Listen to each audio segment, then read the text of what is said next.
All right, we're recording. This is Bob again. I got another little thing I'd like to show you with the electroscopes. I noticed something when I was playing around with them before, and I started using a magnet to see what response was between electric field and a magnetic field. And I wanted to show you what I discovered. It's kind of interesting. And what I have is I've got this little veterinarian magnet, and it's pretty strong. This is a steel putty knife, steel bladed putty knife, and I wanted to show you how it reacts with between an electric field and the magnetic field of the magnet. Now, I'm going to charge the electroscopes up. One's going to be positive and one's going to be negative. The one on your right will be positive. But before I charge them up, I want to show you that there's no, outside me jiggle them, there's no attraction. The leaves, remember these leaves and this pair of electroscopes is aluminum. You see them, that's me bumping them. That's how sensitive they are. And you can see nothing happens. I got a brass putty knife. I've got the steel one. And I've got a strip of aluminum. And I've got a strip of paper. As you can see, there is no reaction.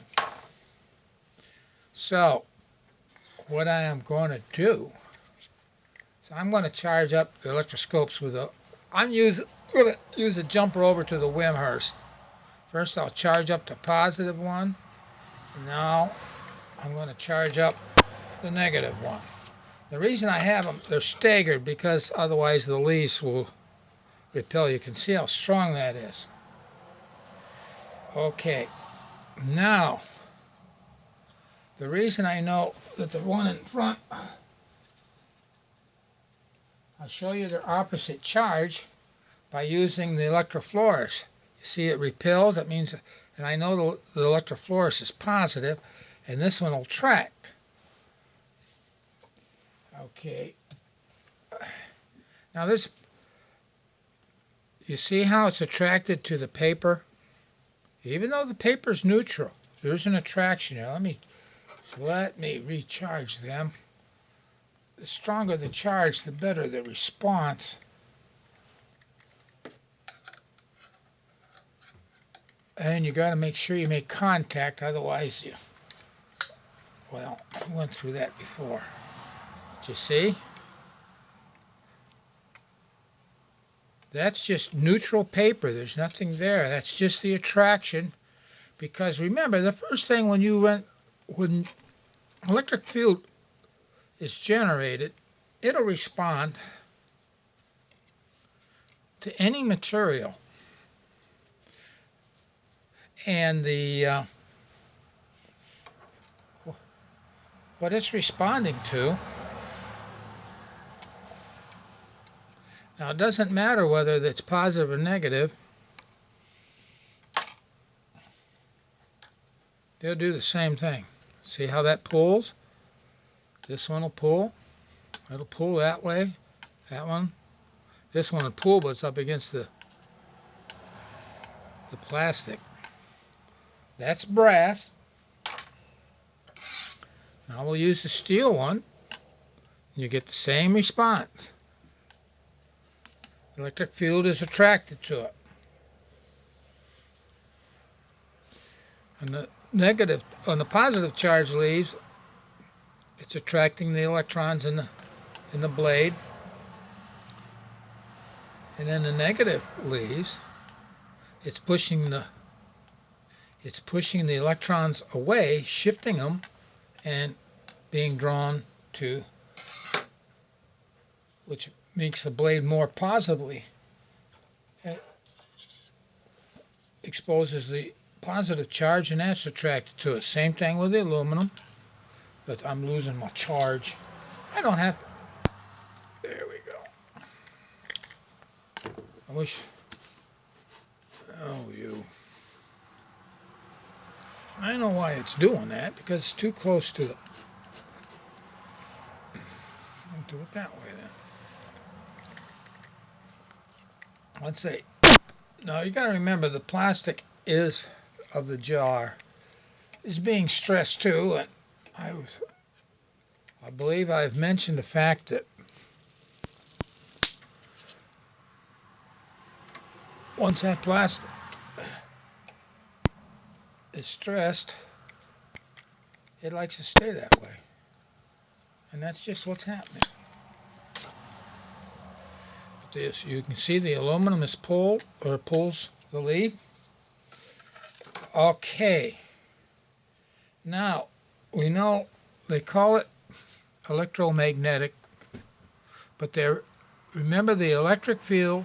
What I'm going to show you is that the electric field and the magnetic field, even though they are joined at the hips, because you can make electricity from magnets, and you can magnetize with electric field.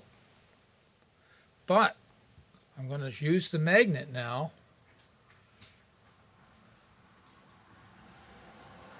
Now this has got a north and south pole on this magnet. If I flip it over, it still attracts it. Same thing here. I flip it over, still attracts. No matter which pole you pull with the magnet, it'll attract it. Now it's not the magnetic field that's attracting. I want to make that very clear. It is not. It's the metal that the magnet is made out of. There. See if I can get a lighter charge in there. There. That's all that's happening. And if you flip it over, the same thing happens. It's a little stronger on one side than it is the other. Nah, not really. You see? Now it doesn't respond any different than a non-magnetic matter. Let's just take the brass, for instance. See? Same thing.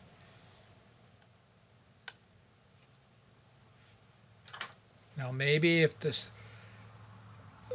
Now this is a fairly strong field for a magnet.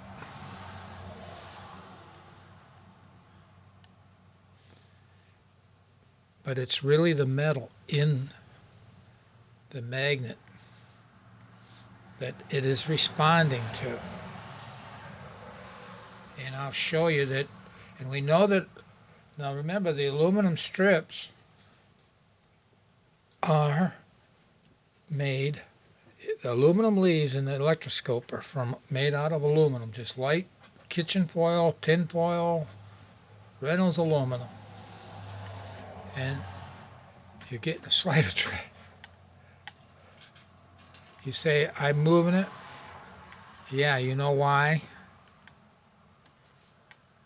They're not fully discharged and the plastic the jar is still stressed too. I know that because the same thing will happen with the metal. See? There's a slight movement. So it's not the field. It's not the magnetic field. In other words, they will not interact. In other words, the magnetic field is not pulling the electric field or the charge in the leaves, which produce a field. And I thought that's very interesting. But that's how we make electricity, by using the electromagnetic effect. Like I said, you can make a magnetic field from with an electric field, and you can make an electric field from a magnetic field in a circuit. But these are just two freestanding fields, static fields. There's nothing. Charge that again, and you can see that they are equally pulled by any mass. Well, that one's not charged. It's a little slower with the paper, but the paper does definitely work, because you're shifting. But it's not, what I guess I'm trying to say is the two standing fields, the static magnetic field and the static electric field, they will not influence each other. This, I'll do it sideways. It won't matter, because it's reacting to the metal in the magnet. Whatever the magnet is made out of, that's what it's reacting to, not the magnetic field that the magnet is creating. Now, I'll put a negative on that. I find this so fascinating. And it doesn't really matter it doesn't matter what, north or south, as we call them in the magnetic field. It doesn't matter. In fact, I can do it sideways. I get the same results. In for in, it doesn't matter. So they are not reacting to each other.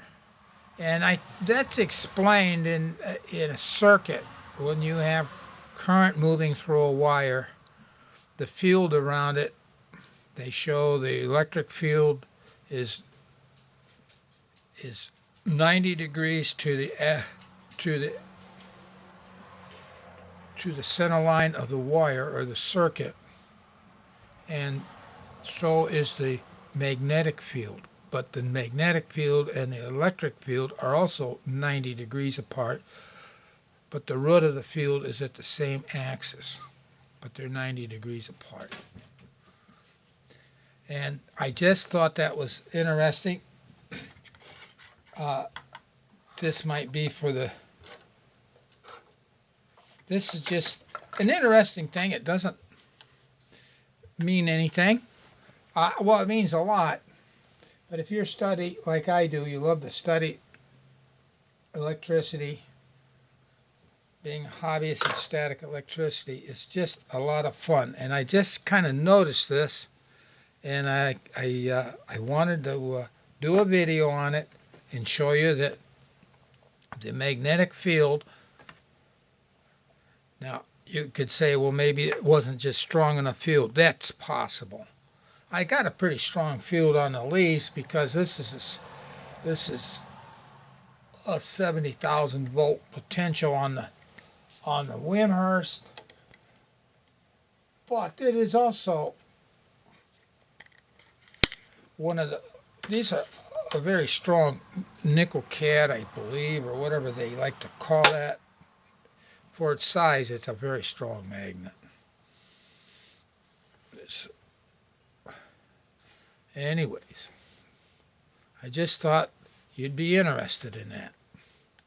See, the force is about the same, but it's pulling on the material that the magnet's made out of, not the magnetic field. So one will not influence the other. Alrighty, I just thought I'd throw that at you. Any comments you want to discuss it after you see the video? Feel free to make any comments you want. Talk to you later, Bob.